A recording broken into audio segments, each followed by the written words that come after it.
చివరి దినములు పరిశుద్ధాత్మ యొక్క గొప్ప కార్యములు. ఈ చివరి దినములలో మనము పరిశుద్ధాత్మ యొక్క గొప్ప కార్యములను చూడబోతున్నాము మరియు విశ్వాసులైన వారికి యేసుక్రీస్తునందు గల సహోదర సహోదరీలు ఈ దినములు ఉత్తమమైనవిగా ఉండును, ఎందుకనగా మన విమోచన సమీపమాయెను. చివరి దినములను గురించి ప్రభువైన యేసుక్రీస్తు ముందుగానే ప్రవచించెను. ప్రసవ వేదనను గురించి, రాబోవు సమస్యలను గురించి, పాపపు పెరిగిపోవుటను గురించి, మోసములు, యుద్ధములు, భూకంపములు, కరువు, తెగులు అన్నీయూ పెరిగిపోవునని ముందుగానే పలికెను. కాని ఒక విశ్వాసికి, క్రీస్తునందుగల మరియు ఆత్మలో నడుచుచున్న వ్యక్తి ఈ దినములు ఎంతో ఉత్తమమైనవి. ఎందుకనగా మనము దేనికోసమైతే ఇంతకాలము వేచి చూస్తున్నామో మరియు నిరీక్షిస్తున్నామో అది బహుత్వరలో జరగబోచున్నది. ఎంతో మంది పరిశుద్ధులు ఈ చివరి దినముల కొరకు ఉత్తమమైన రోజులు ఎదురు చూసిరి, కాని వారికి అవకాశము లభించలేదు. ఈ చివరి దినములలో చివరి తరముగా ఉండుటకు దేవుడు మనకు అవకాశమును మరియు ధన్యతను అనుగ్రహించాడు. యేసుక్రీస్తు రెండవ రాకడకు ముందుగా మనము క్రీస్తు యొక్క రాయబారులకు చివరి ప్రతినిధులుగా ఉండబోచున్నాము. ఇది ఎటువంటి ఆశీర్వాదము మరియు ఎటువంటి ధన్యత! సమయము బహుతక్కువగా ఉన్నదని సాతానుకు తెలిసియున్నది కనుక అది మానవులకు చేయగలిగినదంతా చేయుటకు ఎంతో శ్రమపడుచున్నది. అవిశ్వాసులకు, నిద్రించు క్రైస్తవులకు లేక పాపములో జీవించుచున్న క్రైస్తవులకు పశ్చాత్తాపము నొంది దేవుని యొద్దకు తిరిగిరావటానికి ఇదియే సమయము లేనిచో వారు ఎంతో తీవ్ర పరిణామాలు, సైతాను క్రియలను మరియు తీర్పును ఎదుర్కొనవలసియున్నది. కాని విశ్వాసులకు ఇవి ఎంతో మంచి దినములు.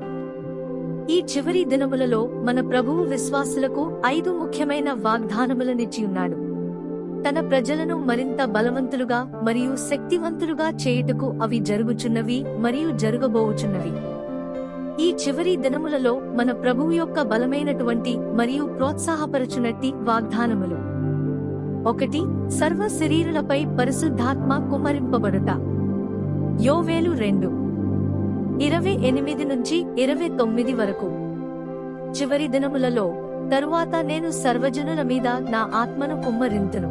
మీ కుమారులను మీ కుమార్తెలను ప్రవచనములు చెప్పుదురు. మీ ముసలివారు కలలు కందరు, మీ యవ్వనులు దర్శనములు చూతురు. ఆ దినములలో నేను పనివారి మీదను పనికత్తెల మీదను నా ఆత్మను కుమ్మరింతును. దేవుడు సర్వ శరీరుల మీద తన ఆత్మను కుమ్మరించనున్నాడు. ప్రభువు కొరకు ఎదురు చూచుచు మరియు పరిశుద్ధాత్మ కుమ్మరింపు కొరకు ఆయన యందు నిరీక్షించు ప్రతి ఒక్కరికి ప్రభువును సేవించు అవకాశము లభించును.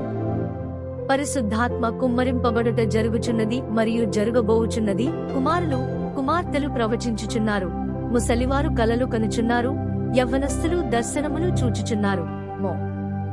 దేవుని మహాకార్యములను ప్రత్యక్షపరచుటకు ఆయన యొద్ద ప్రతి ఒక్కరికి ఒక పాలు ఉన్నది. మనము సిద్ధముగానున్నామా? అందుకొరకు ఎదురు చూచుచున్నామా? దేవుని యొక్క గొప్ప కార్యములందు పాలిభాగస్థులగుట ఎంత గొప్ప ఆశీర్వాదము! 2. కడవరి మహిమ మునుపటి మహిమ కంటే గొప్పది. ఉజ్జీవము. కడవరి మహిమ మునుపటి మహిమ కంటే చాలా గొప్పదిగా ఉండునని చెప్పి ఆయన మందిరమును కట్టుటకు దేవుడు తన సేవకుల హృదయములను కదిలించుచున్నాడు. అవును, ఈ లోకము అంతమవుటకు ముందు మన రక్షకుడు తిరిగి వచ్చినప్పుడు ఆయన కడవరి సంఘము యొక్క మహిమ మునుపటి మందిరము యొక్క మహిమను మించును.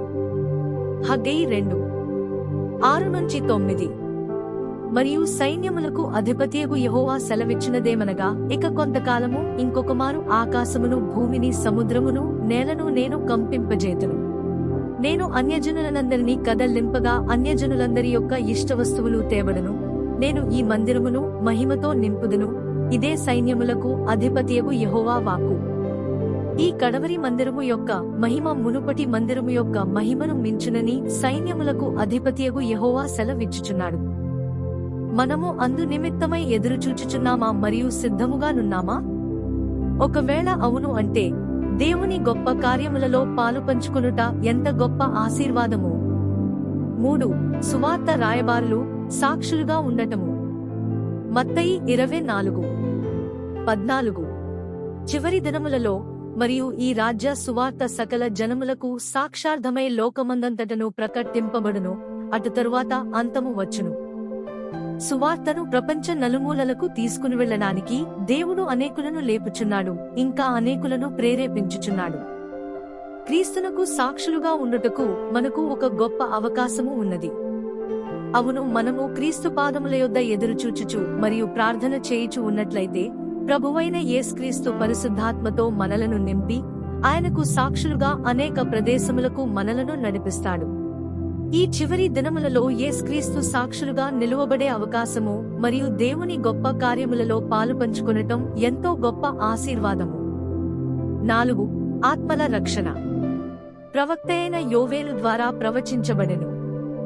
అవును, రక్షణ లేని స్త్రీ పురుషుడు చివరి సమయములో యేసుక్రీస్తు నామములో మొర్రపెట్టుదురు మరియు వారు రక్షింపబడుదురు.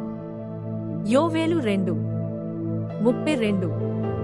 ఆ దినమున యెహోవా నామమును బట్టి ఆయనకు ప్రార్థన చేయు వారందరూ రక్షింపబడుదురు. ఆయనను ఎరుగని వారికి యేసుక్రీస్తును గురించి బోధించు అవకాశము లభించుట ఎంత గొప్ప ధన్యత! దేవుని గొప్ప కార్యములలో పాలుపంచుకొనటం ఎంతో గొప్ప ఆశీర్వాదము. 5. సంఘము ఎత్తబడుట. వధువు సంఘము. 1 దెస్సలోనికయులకు 4:16-17. ఆర్భాటముతోనూ ప్రధాన దూత శబ్దముతోనూ దేవుని బూరతోనూ పరలోకము నుండి ప్రభువు దిగివచ్చును. క్రీస్తునందుండి మృతులైన వారు మొదట లేతురు. ఆ మీదట సజీవులమై నిలిచియుండు మనము వారితో కూడా ఏకముగా ప్రభువును ఎదుర్కొనుటకు ఆకాశమండలమునకు మేఘముల మీద కొనిపోబడుదుము. కాగా మనము సదాకాలము ప్రభువుతో కూడా ఉండుము. యేసుక్రీస్తు మేఘారూఢుడై వచ్చినప్పుడు సిద్ధముగా ఉన్న దేవుని పిల్లలు మరణమును చూడరు, కాని వారు రూపాంతరము నొంది దేవుని మహిమలో ఎత్తబడుదురు. దేవుని గొప్ప కార్యములలో పాలుపంచుకొనటం ఎంతో గొప్ప ఆశీర్వాదము. క్రీస్తునందు ఉన్నవారందరూ మరియు ఆత్మలో నడుచుకునుచున్న వారందరూ దేవుని సింహాసనము నుండి ఆశ్చర్యకరమైన సంగతులను చూచెదరు. మరియు సర్వాధికారి అయిన దేవుడు మనకందరికీ సిద్ధముగా నుండి ఎదురుచూచు వారందరికీ ఆయన రాజ్యమును విస్తరింపజేయడానికి అద్భుత కార్యములు చేయుటకు అవకాశమును అనుగ్రహించుచున్నాడు. ఆయనకే సమస్త మహిమ కలుగునుగాక. పరిశుద్ధాత్మ యొక్క గొప్ప కార్యములు మొదట మన జీవితములలో జరుగులాగున మనమందరము మన హృదయములను సిద్ధపరచుకుని ఉండవలెను మరియు కార్యములు మనలో నుండి ఫలించులాగున అనుమతించాలి. హల్లెలూయా. చివరి దినములు విశ్వాసీ జీవితములో ఉత్తమమైన దినములుగా ఉండబోచున్నవి. పరిశుద్ధాత్మ గొప్ప కార్యములు మనమందరము చూడబోతున్నాము. హల్లెలూయా. ప్రభువైన యేసుక్రీస్తు మిమ్మును దీవించుగాక.